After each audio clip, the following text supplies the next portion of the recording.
안녕하세요, 여러분. 살다 보면 그런 사람들이 있습니다. 말 한마디에 사람을 묘하게 불편하게 만드는 사람. 논리는 맞고 말도 세고 능력도 있어 보이는데 이상하게 그 사람의 말은 따르고 싶지 않습니다. 반대로 권위도 내세우지 않고 목소리도 크지 않은데 그 사람이 하면 묘하게 따라주고 싶은 사람도 분명 존재합니다. 바로 여기서 인생을 갈라놓는 결정적 차이가 생깁니다. 사람을 억지로 움직이는가 아니면 마음으로 움직이게 하는가. 이 차이는 우리가 젊을 때는 잘 느끼지 못합니다.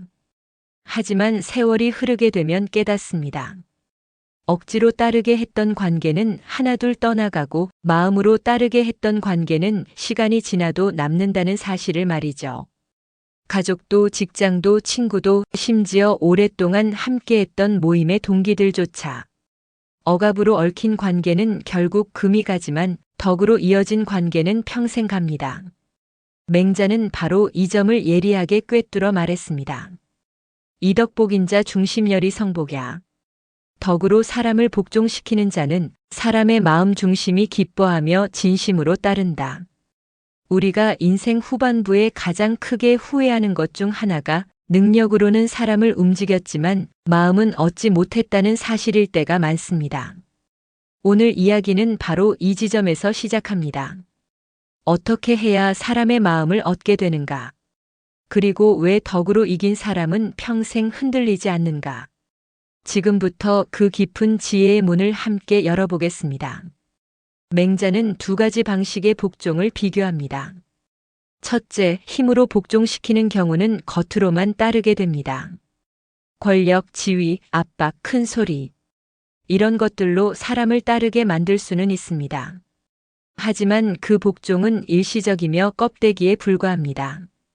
마음속에서는 이렇게 말합니다. 그래, 지금만 참지. 상황만 되면 다시는 널 따르지 않을 거야. 맹자는 이런 복종을 입으로만 하는 복종이라 표현했습니다. 둘째, 덕으로 복종시키는 경우는 마음에서 따르게 됩니다. 반면 덕으로 이끄는 사람 앞에서는 사람이 자연스럽게 마음을 엽니다.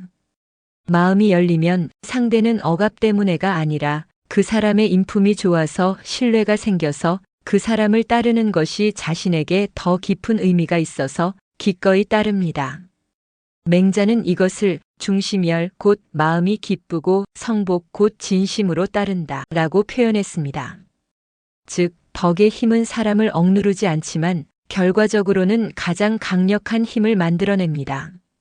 초한 전쟁의 두 영웅, 항우와 유방. 항우는 힘으로는 중국 전체를 압도하던 인물이었습니다. 용맹과 전투 능력만 따지면 유방은 상대가 되지 않았습니다. 그러나 유방에게는 항우에게 없는 것이 있었습니다.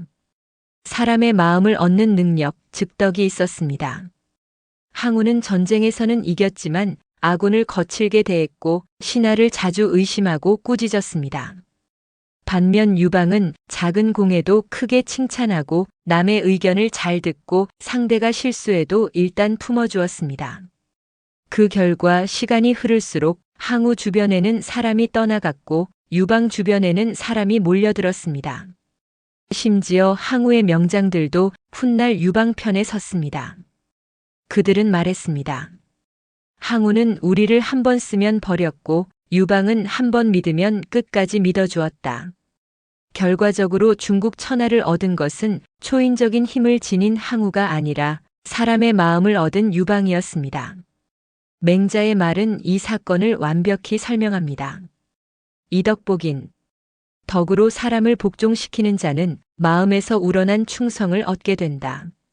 조선 후기 정약용은 권력을 잃고 유배된 18년 동안 수많은 제자가 그의 곁을 떠나지 않았습니다. 왜일까요? 그는 높은 벼슬도 없었고 강압적인 리더십도 없었습니다. 그러나 그는 어려운 농민에게는 손수 농기구를 만들어주고 배움이 부족한 제자에게는 밤새도록 글을 가르쳐주고 가난한 이웃에게는 자신이 먹던 식량까지 내어주었습니다. 그의 덕은 보여주기 위한 것이 아니라 그냥 사람에 대한 기본적인 따뜻함이었습니다. 그래서 사람들은 말했습니다.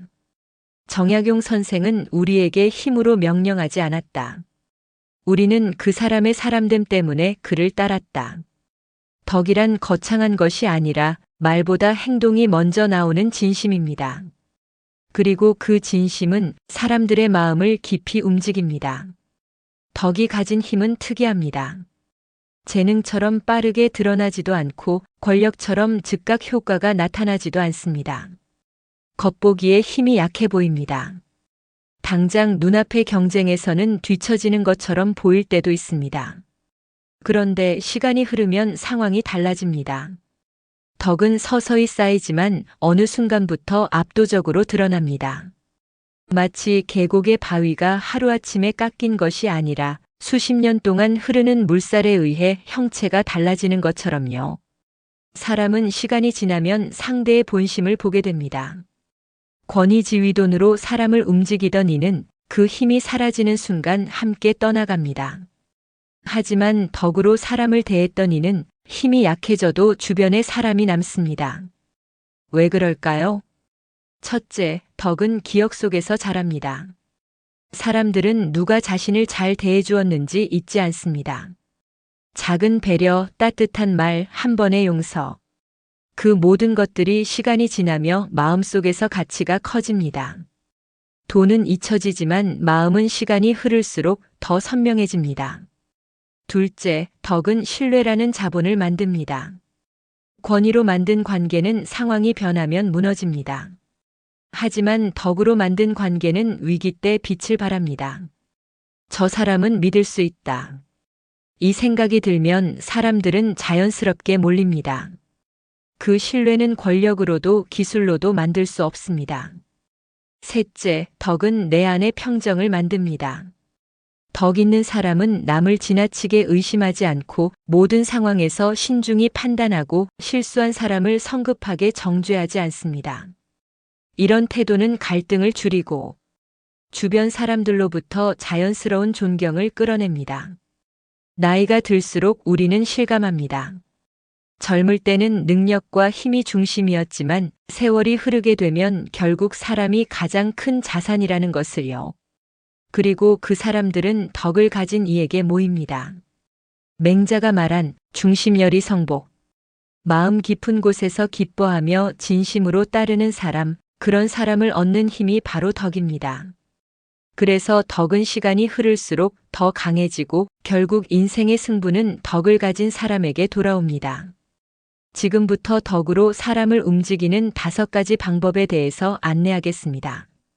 첫 번째, 듣는 사람보다 들어주는 사람이 되어야 합니다. 사람은 자신을 이해해주는 사람에게 마음을 엽니다. 리더의 첫 번째 덕은 경청입니다. 두 번째, 작은 실수는 크게 꾸짖지 말고 작은 선행은 크게 칭찬해야 합니다. 사람은 인정받을 때 더 큰 힘을 냅니다. 유방이 쓴 방법입니다. 세 번째, 나보다 약한 사람을 대하는 순간 진짜 인품이 드러납니다. 가난한 사람, 지위 낮은 사람, 실수한 사람에게 어떻게 대하는지가 곧 그 사람의 덕입니다. 네 번째, 잘못이 있어도 당장 평가하지 말고 여지를 줘야 합니다. 덕 있는 사람은 사람을 완성된 존재가 아니라 성장하는 존재로 봅니다.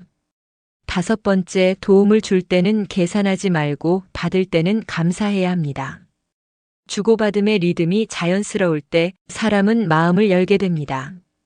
살아온 길을 돌아보면 우리가 힘을 쏟아부었던 많은 것들이 시간이 지나면 의미를 잃을 때가 있습니다. 지위는 내려놓아야 하고 명성은 세월 속에서 흐려지며 능력은 젊을 때처럼 날카롭지 않습니다. 그런데 이상하게도 덕으로 맺은 관계만은 시간이 갈수록 더 단단해집니다. 왜냐하면 덕은 순간의 성과가 아니라 그 사람의 삶의 결에서 나온 것이기 때문입니다. 계산하지 않고 베푼 마음, 상대를 이해하려 했던 태도, 실수한 이에게 조금 더 기다려준 여유. 이 모든 것들이 시간이 흐르며 상대의 기억 속에서 깊은 신뢰로 변합니다. 억지로 이끌면 사람이 떠나지만 덕으로 이끌면 시간이 지나도 그 사람은 남습니다. 우리가 인생의 후반부에 들어서 깨닫게 되는 진실은 단순합니다. 결국 내 곁에 남아있는 사람들, 그 사람들이 바로 내 인생의 힘입니다. 맹자가 말한 중심열이 성복. 마음에서 우러난 복종, 즉 진심으로 따르는 관계는 어떤 위기에도 변하지 않습니다. 그 관계는 실패를 견디게 하고 외로움을 덜어주며 노년의 삶을 따뜻하게 지켜줍니다. 그래서 덕을 쌓는다는 것은 결국 나를 위한 일입니다. 오늘 영상을 보고 계신 여러분의 삶에도 한 사람 한 사람 마음에서 우러난 신뢰로 이어진 소중한 인연들이 더 깊고 단단하게 자리 잡기를 진심으로 바랍니다. 덕으로 얻은 관계는 무너지지 않습니다. 그리고 그 관계가 우리의 마지막까지 지켜줄 가장 큰 힘입니다. 이상으로 오늘의 옛글 속 인생 수업을 마치겠습니다. 끝까지 시청해 주셔서 감사합니다. 다음 시간에 또 만나요.